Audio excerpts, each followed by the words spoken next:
What's up, everybody? My name is Miss Riley, and welcome to the Home Show. Everybody say it with me. Home Show, Home Show, Home Show. Guys, it's going to be so fun today, and we are so glad that you joined. Today, we're going to learn about Moses. Maybe you've heard of Moses, but do you know that when Moses was a baby, he actually floated down a river in a basket?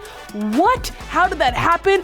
I don't know. We're about to learn right now, so let's all check it out. Hey church kids, it's Mr. Damon, and we get to hang out again today, which is literally like one of my favoriteest things to do, like sit and eat Sour Patch Kids, watching the sunset, and hang out with you. They're kind of right there together, because that is how incredible you are. I don't think you realize just how smart, how important, how valuable, and how amazing you are. That is who God made you to be. And today, we are gonna talk about let's just say, it's almost an unbelievable story if it wasn't in the Bible, but it is. But we'll get to that in just one second. But first, let's go to the Bible, because reading the Bible is one of the best ways for you and I to learn about who Jesus is. And in Exodus chapter 3, it says, "One day, Moses was tending the flock of sheep that belonged to his father-in-law, Jethro, the priest of Midian. He led the flock far into the wilderness and came to Sinai, the mountain of God. There, the angel of the Lord appeared to him in a blazing ball of fire from the middle of a bush. When the Lord saw Moses coming to take a closer look, God called to him from the middle of the bush, 'Moses, Moses,' he said. 'Here I am,' Moses replied. Then the Lord said to him, 'I have certainly seen the oppression of my people in Egypt. I have heard their cries of distress because of their harsh slave drivers. Now go, for I am sending you to Pharaoh. You must lead my people out of Egypt.' But Moses protested to God, 'Who am I to appear before Pharaoh? And who am I to lead the people of Israel out of Egypt?' And God answered, 'I will be with you.'" And in Matthew 28:20, Jesus says, "And never forget, church kids, that I am with you every day." Wow, Jesus is with us every day? It's incredible. Now, yes, do you know what time it is? Ladies and gentlemen, it's time for the question of the week. And here's the question of the week.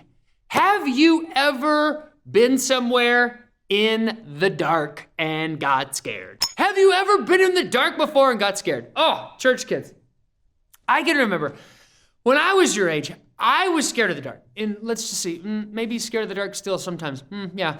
But when I was younger, I had two friends, Bryant and Tim, and they lived about 2 to 3 blocks away from my house. And I would go over to their house and play, but then it would get dark outside and, well, you know, it's time to go home. And I had to make the journey from their house back down to my house in the dark. And I would like to tell you that Mr. Damon walked along confidently. Ha ha ha, I'm not afraid. But that wasn't the case at all. I didn't walk at all because I would run. And literally from their front door, I would scream and run all those 2 to 3 blocks all the way to my front door. And I would open up my front door and then slam it behind me. Why? Because I was afraid of the dark, because I was alone. Have you ever felt that way before? Maybe you were in the dark by yourself. It is so easy to feel like no one else is around there with us. And if no one's with us, then maybe bad stuff's gonna happen. But church kids, do you know what the truth is? The truth is, you and I are never alone, because God has made you a promise. And his promise is this: I will be with you every single day. Well, in our story, we pick up the Israelites are now in the country of Egypt, but they're not hanging out on vacation, all right? They have become slaves. The Egyptians basically captured all of the Israelites that were living there in the country and then forced them to begin to work for no pay. It's like what white people did in the United States of America by going and kidnapping people from Africa and bringing them over on ships and forcing them to work here in the United States for no pay. And the Israelites were treated horribly. In fact, it was so bad that Pharaoh, the king of Egypt, decided that he wanted to begin killing all of the male Israelite babies. It was terrible. Well, there was a mom and a dad, and they had a little baby boy, and his name was Moses. And they looked at this little baby, and they were like, we got to protect him. We got to keep him safe from the king of Egypt. And so the only thing they could think to do was they made this cool little tiny basket, like a baby boat, and then they put little baby Moses in it, and then they set him in the Nile River, and then they pushed him off, and were like, bye, baby Moses. You're gonna be okay because God's with you. And baby Moses was like, peace. And then down the river he floated. And then a little while later, guess who happened to be out hanging in the river? Pharaoh's daughter, the princess of Egypt. And she saw this tiny little baby boat, and she walked over, and she opened up the lid, and here is this beautiful little baby, Moses. And she's like, this baby's beautiful.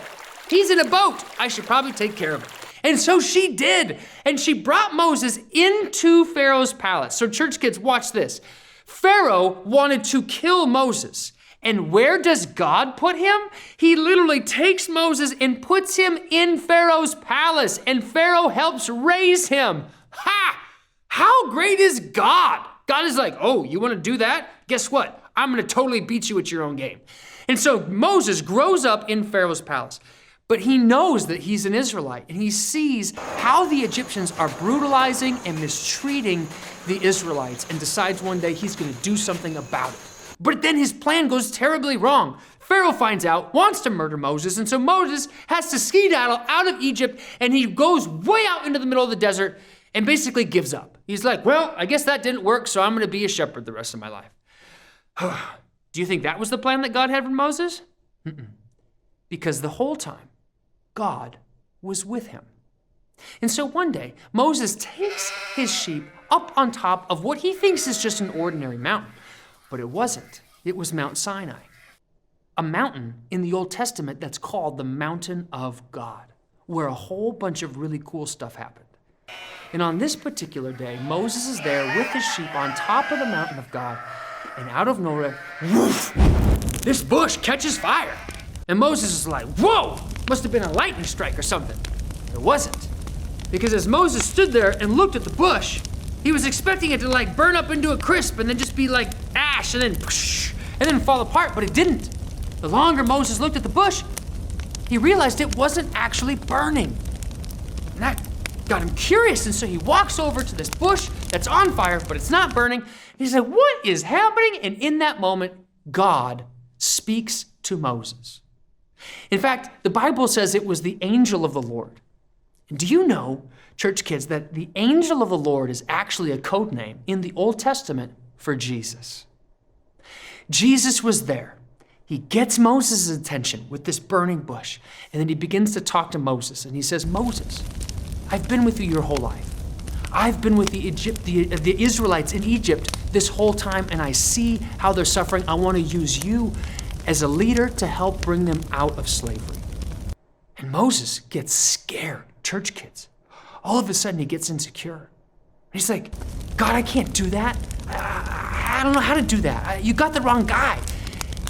And listen to what God says. Jesus says to Moses, Moses, it's going to be okay, and here's how you know it's going to be okay. I will be with you.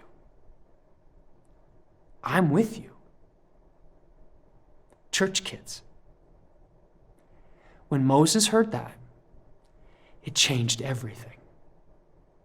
Because he realized he wasn't alone. And he wasn't going to be by himself in the middle of that scary situation. If God was with him, God was going to work it out. And you and I, we face scary and hard situations in our own lives, don't we? I know you do. Even though you may be young, I know that you face situations where you feel scared, where you feel insecure, or maybe you feel lonely. And even though those feelings are real, they're not telling us the full truth.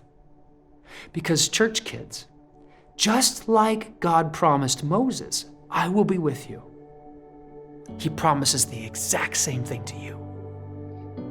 So when you're angry and you don't know what to do and you're getting worked up, God's with you. When you're at school and you're having a really hard time trying to understand things and you've got thoughts in your head that are telling you you're not smart, look at everybody else, they understand, you're the only one that doesn't get it. Do you know that God's with you right then? Do you know that when you've got a friend who you think is your friend that turns their back on you and begins to say mean things about you, and now all of a sudden you feel like nobody likes you? Do you know that God's with you right there in the middle of that? Do you know that when you're at home, if you hear your parents arguing, and when you hear your parents argue, it can make you feel afraid? Do you know that in that moment, God is with you? He is. Jesus says this, remember, I am with you every single day. And church kids, do you know, when Moses learned that, he followed God back to Egypt, and God used him to help a whole bunch of people. And in the exact same way, you are going to live your life knowing that Jesus is with you every single moment. And because you know Jesus is with you, He is going to use you to help so many people. Church kids, everybody feels scared every now and then. But you and I, because of Jesus, get to know, hey, even though it looks like I'm alone, I'm actually never alone because Jesus is always with me. That was an awesome story, guys. We had so much fun today. But did you know that the fun continues throughout the week? We have these awesome faith-based encouraging stories that you can listen to wherever you are, whether you're at home or on the go, wherever. Do you want to have weekly service with your friends? Well, get all your friends together and download our toolkit that has fun games and activity pages and discussion questions. Find out about this and more at churchome.org/kids. We love you guys so much, and we'll see you next time. Bye.